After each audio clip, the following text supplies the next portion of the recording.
Story. दिल romantic प्यार की ये कहानी। एक लड़का करीब 19 साल का था। उसका नाम सौरभ था। बहुत ही ज्यादा चंचल, थोड़ा होशियार, पढ़ने लिखने में माहिर लड़का था। वो अपनी पढ़ाई गांव से दूर रहकर एक शहर में पढ़ाई करता था। सौरभ के कॉलेज में गर्मियों की छुट्टी तथा होली की त्योहार के कारण उनके कॉलेज में छुट्टी होने वाले थे। वो कोलकाता शहर से अपना घर झारखंड के रांची जिला में आने वाला था। सौरभ का घर रांची जिला में ही स्थित था। कॉलेज छुट्टी होते ही सभी लड़के अपने अपने घर की तरफ ट्रेन पकड़कर निकल चले थे। फिर उन्हीं में से सौरभ भी अपने घर की तरफ जाने के लिए टिकट काउंटर पर अपना टिकट कटाने के लिए गया था। जैसे ही टिकट काउंटर पर गया था, वहां बहुत ज्यादा भीड़ लगी हुई थी। लेकिन दूसरी तरफ टिकट काउंटर के दूसरी लाइन में लेडीज मतलब कि महिला लोगों की लाइन लगी हुई थी। ट्रेन बहुत जल्द ही आने वाली थी, जिसका हमसे सौरभ को भी जल्दी में टिकट कटाने की जरूरत थी है। वह जब टिकट काउंटर पर गया तो देखा कि बहुत ज्यादा भीड़ होने के कारण वह बहुत पीछे लाइन में लग गया था। सौरभ को लग रहा था कि अब टिकट मिलना मुश्किल ही नहीं, नामुमकिन है, क्योंकि ट्रेन आने में मात्र 10 मिनट ही बाकी थे और करीब 100 लोगों की लंबी लाइन लगी हुई थी टिकट काउंटर में। वह जल्दीबाजी में टिकट कटाने के लिए कोई तरकीब सोच ही रहा था कि उसे एक लड़की दिखाई दिया। वह लड़की भी ना टिकट लेने के लिए महिला वाली टिकट काउंटर वाली लाइन में लगी हुई थी। वह लड़की भी रांची जाने वाली थी और उनके पास पेन नहीं था टिकट फॉर्म भरने के लिए। ऐसे में सौरभ की ऊपरी पॉकेट में कलम देखकर वह लड़की कहती है कि कृपया मुझे थोड़ा सा कलम दीजिएगा, मुझे भी फॉर्म भरना है टिकट खरीदने के लिए। उसके बाद सौरभ कहता है, मैं लिखने के लिए कलम तोड़ दे दूंगा, लेकिन कृपया करके मेरे भी टिकट वश में भाग लीजिए। आप भी उसी स्टेशन तक जाएगा जिस स्टेशन से मुझे घर जाना है। तभी वह लड़की पूछती है कि आपको कौन सा स्टेशन पर जाना है। उसके बाद सौरभ कहता है कि मुझे झारखंड के रांची स्टेशन तक जाना है। फिर उसने वह लड़की भी कहती है, मुझे भी झारखंड के रांची डिस्ट्रिक्ट रखी जाना है। फिर उसके बाद सौरभ कहता है कि एक ही टिकट में मेरा भी नाम बाहर लीजिएगा, मुझे भी टिकट मेले में आसानी हो जाएगी और फिर हम लोग उसी टिकट से अपना सफ़र तय कर लेंगे। लड़की सोनू का बात मान जाती है। वो कहती है कि ठीक है, मैं आपका टिकट अपनी टिकट नहीं मिलाकर ले लूंगी। फिर सौरभ अपने पॉकेट से पैसे निकलता है, उस लड़की को देखा है ताकि वो टिकट उसके बदले भी कटाते हैं। हम दोनों आदमी टिकट लेकर दौड़े दौड़े ट्रेन के पास आता है। जैसे ही ट्रेन में दोनों आदमी चलते हैं, ट्रेन को 1 मिनट में अपना इंजन चालू करके चल पड़ती है। हम सांवरा और वह लड़की दोनों चैन की सांस लेते हैं और दोनों आमने सामने वाली सीट में बैठकर बातें करने लगते हैं। हावड़ा स्टेशन से रांची स्टेशन जाने के लिए करीब करीब 8 से 9 घंटे लगते हैं और वह भी यह सफ़र रात का सफ़र होता है। वही वहां से ट्रेन है, रात में ही चलती है। ऐसे में दोनों को बातचीत करने के लिए मौका मिल जाता है। दोनों अपनी अपनी सीट पर बैठकर दोनों एक दूसरे से बातचीत करना शुरू कर देते हैं। गाड़ी चलते ही थोड़ी देर होने के बाद वह लड़की कहती है कि मुझे खाना खाना है, मुझे भूख लगी है। तभी सारा कहता है, जी ठीक है, आप खा लीजिए, मैं बाद में खा लूंगा, मुझे अभी भूख नहीं लगी है।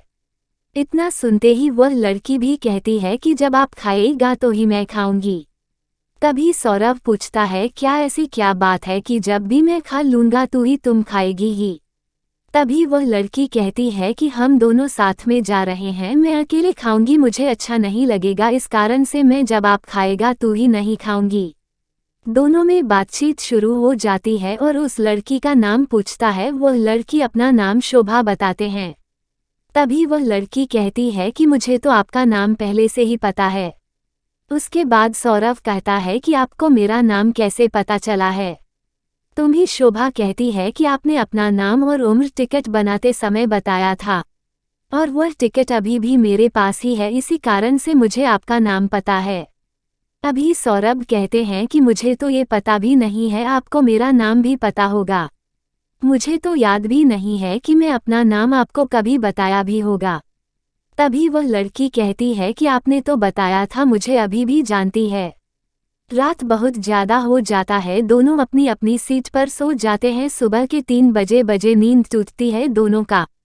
उसके बाद दोनों अपना अपना पानी की बोतल से अपना सामान होता है और फिर दोनों एक दूसरे से बातचीत करना शुरू कर देते हैं।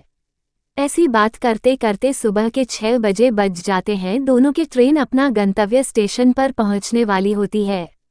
दोनों सोचते हैं कि आप तो हमें एक दूसरे से अलग हो जाना है। सौरभ वो लड़की बहुत पसंद आती है, मतलब किसानों को शोभा बहुत पसंद आती है और शोभा को भी सौरभ बहुत पसंद आता है। लेकिन दोनों बिना कुछ बात किए एक दूसरे से जाने के लिए तैयार हो जाते हैं। जैसे ही ट्रेन रुकने वाली होती है वैसे ही लड़की मतलब कि शोभा और सौरभ दोनों अपना अपना भगत का सामान उठाते हैं, अपने घर की तरफ चल देते हैं। जैसे ही सांवरा और शोभा दोनों अपना अपना घर पहुंचता है, उसके कुछ देर बाद सौरभ के मोबाइल पर एक कॉल आता है। सौरभ अपना मोबाइल से कॉल रिसीव करता है और कहता है कि आप कौन बोल रहे हैं। कभी उधर से आवाज आती है कि मैं शोभा बोल रही हूँ। ये सुनकर सौरभ का मन विचलित हो जाता है और वो खुशी के मारे इधर उधर घूमने लगते हैं। क्योंकि सौरभ को सुबह का नंबर तथा उसका कॉल देखकर उसे बहुत ज़्यादा खुशी मिली है। तभी सुबह मोबाइल पर कहती है कि आपने अपना घर पहुंच लिया है। तभी सौरभ करता है कि हाँ, मैं 1 घंटा पहले ही अपना घर पहुंच चुका हूँ।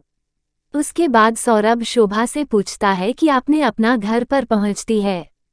तभी शोभा कहती है कि मैं भी 1 घंटे पहले ही पहुंच चुकी थी। मुझे नहाने और फ्रेश होने में टाइम लग गया था, इसलिए मैं 1 घंटे बाद फ़ोन कर रही हूँ।